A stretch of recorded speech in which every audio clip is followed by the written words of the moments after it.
arte urbano para mí es de las formas de expresión o de arte más directas, ¿no? Porque el artista está en contacto con la ciudad de una manera muy directa. L'art públic és tot allò que passa a l'esfera pública, a les nostres feines, a les nostres escoles, als museus, que són espais públics, i per tant, d'alguna manera, tot allò que exposem a un museu és art públic. M'agrada perquè estan a l'alcance de tothom i tothom les pot veure i tothom les pot tocar. Es mejor que, si queréis de verdad enseñar arte a gente a quien no importa el arte, es mejor que esté fuera.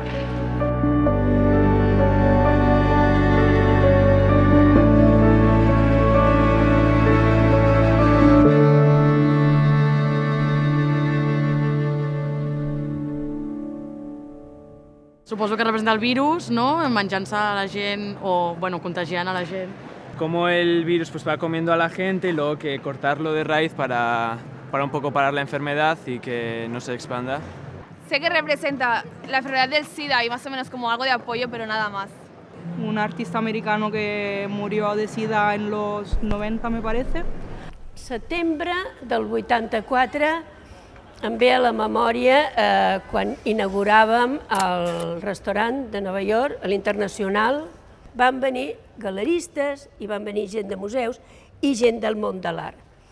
I aleshores un dia, un dels que venen era Andy Warhol, Jean-Michel Basquiat i el Keith Haring. Comencen a demanar tapes i al Keith Haring li agradava molt la cuina espanyola i va disfrutar molt. Y aquí va ser quan els vaig conèixer. El arte urbano, tal y como lo entendemos la gente que pintamos murales o venimos de base del graffiti, es efímero.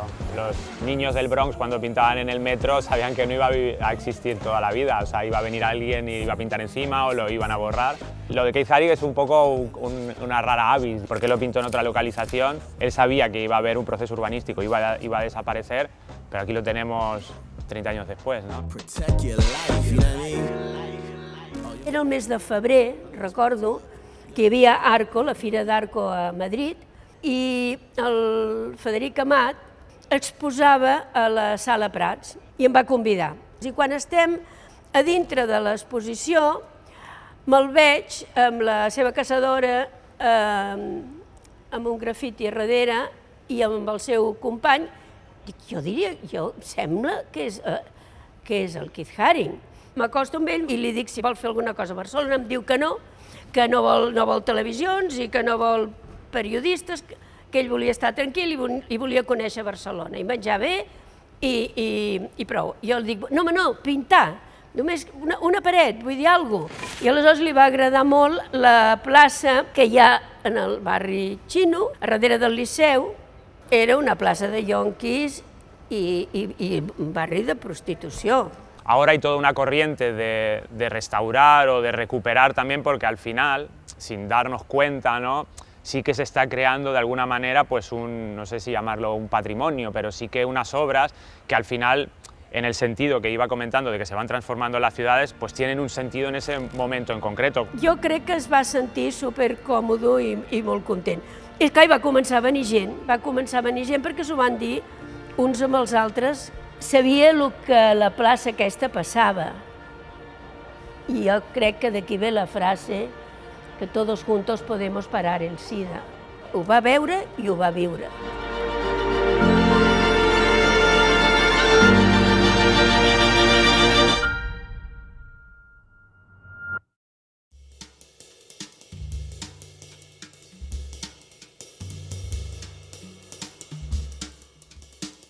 Aquest edifici està orientat a migdia.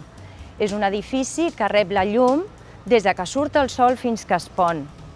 La situació de l'escultura és precisament en relació a aquest moviment solar. I el moviment va creant una sèrie de reflexions sobre els diferents planos que tens que fa que es mogui i precisament es diu la ola.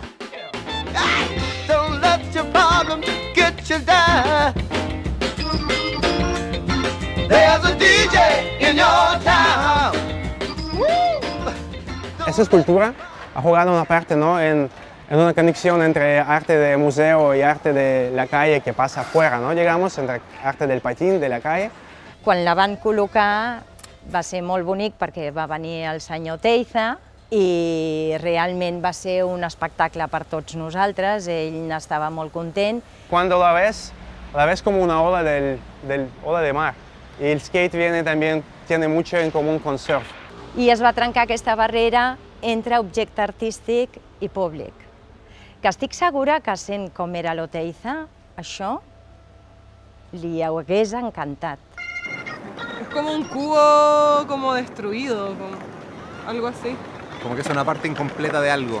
Un humanoide, o sea, tiene una forma, no lo sé, sí. Fa molts anys que la veig, però no mai he sabut quin nom té. Un tros de terra, un tros de cartró, alguna cosa trencada.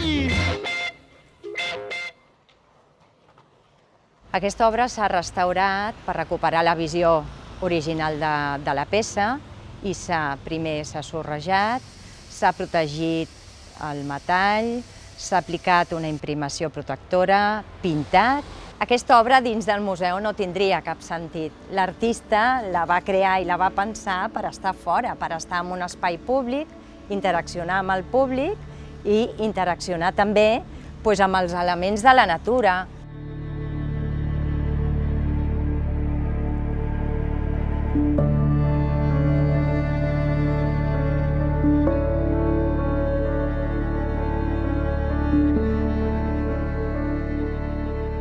L'obra que tenim aquí és de l'Eduardo Chillida. És una peça que va fer per aquest museu l'any 1998, es va instal·lar i, com ell mateix va dir, quan va venir a veure l'espai entorn del museu, ell volia articular el que era el veïnat del museu amb el propi edifici de Richard Meier. La funcionalitat de cadascuna de les peces que tenim al nostre voltant ara és diferent. Potser la peça d'Eduardo Chillida és una peça que sí està molt pensada per fer d'un punt feble, d'aquest mur d'unió i separació entre la plaça i el barri, de fer un punt on fixar les mirades. I Chillida el que va fer va ser escollir precisament aquell punt que necessitava de la intervenció d'un artista per generar un nou diàleg. I ho fa amb la contundència del seu llenguatge. Chillida era un artista de blancs i negres, d'intensitats, de formes molt contundents, i aquí continua. Oteiza, per l'altra banda, Oteiza el que fa és generar un diàleg entre l'edifici i la racionalitat d'unes línies horitzontals i verticals de Richard Meier absolutament planificades, amb una blancor que el sol mediterrani destaca amb moltíssima força, amb unes formes ondulades, que és potser el contrapunt d'aquesta racionalitat, no? Raó versus intensitat, versus emocions.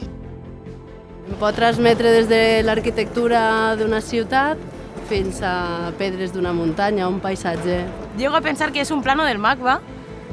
Como hay algunas formas que me remiten al edificio, pero no nada seguro. Veo una puerta y como una cámara de fotos.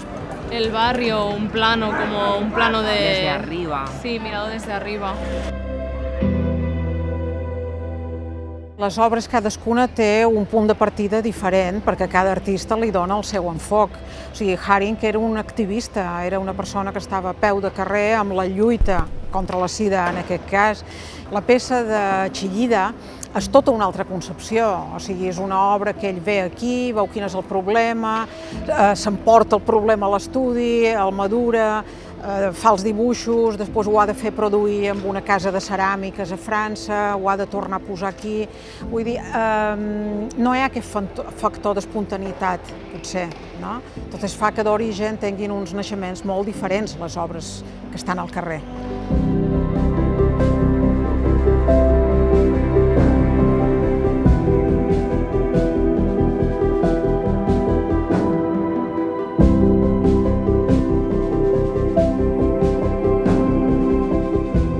Hi haguessin molts Keith Harings, però molts.